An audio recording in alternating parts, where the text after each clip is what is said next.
Welcome, ladies and gentlemen. My name is David Popovich, and welcome to Bookworms, Fear Street Retrospective, looking at R.L. Stine's classic YA 90s horror series, Where Your Worst Nightmares Live. Today, we get to play a game where the rules do not apply. But this silly game, as you shall see, will turn from fun to deadly, and then the weird. This is book number 40, Night Games, or... Dana and her friends are coming back from a party. They needed it since their math teacher, Mr. Crowell, has given Dana's boyfriend Lenny a hard time again. No one likes Mr. Crowell. Every school has at least one teacher that everyone hates. At Shadyside High, Mr. Crowell wins that prize. I'm so easygoing and sensible, I get along well with all my teachers. All except Mr. Crowell. But along their way, they find a mysterious figure climbing out of a window. They think it's a robber. But it's actually Spencer, an old friend they haven't seen in over a year, and he changed since then. He changed a lot in 1 year. He had let his white blonde hair grow long, down to his shoulders, and parted in the middle. His face had thinned, and he had a stubble of blonde beard. Spencer had always been a little chubby.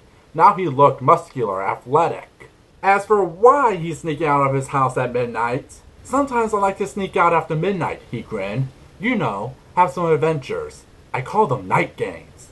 These night games are just a way for Spencer to mess around in the neighborhood without getting into trouble. Like sneaking up on a couple pretending to be a cop, eavesdropping on neighbors, and just feeling that freedom teenagers rarely get.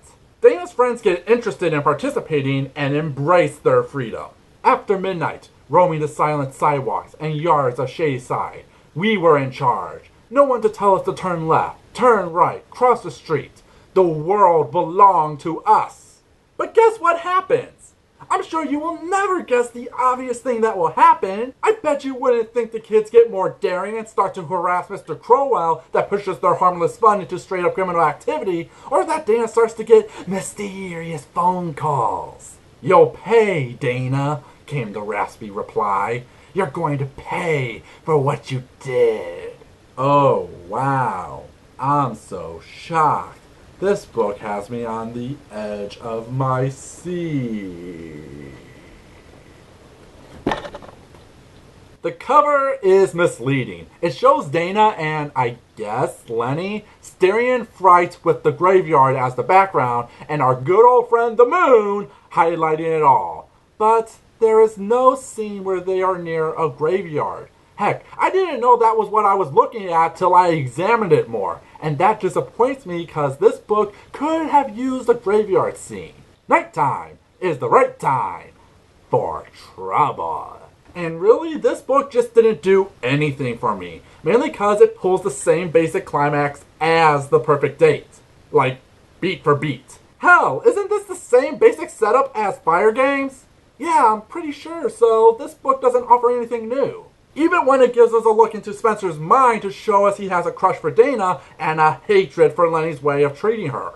This isn't right, Lenny, he thought. Not right at all. You can't treat people this way. I can't let you get away with this. But things play out as you expect. The kids find Mr. Crowell died, wonder who it is, get threatening letters, Dana thinks it's her ex, but of course it's not. Then it turns out it was Spencer the whole time because he actually died last year when Lenny and friends buried him in snow and left him thinking he can get out. Then they defeat him with hugs because the only thing keeping him alive is his hatred. Then it turns out Dana was killed by Spencer beforehand and she gets jealous at her friends for being alive and plans to start a new game with them and... What is the point of this story?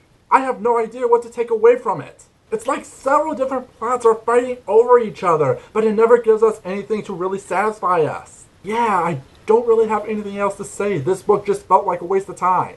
Maybe you should have had a graveyard scene. What about you guys? What are your thoughts on night games? Let me know in the comments, give a like if you enjoyed the video, and share around as Fear Street continues with hopefully something much, much better. Till next time, have a scary day.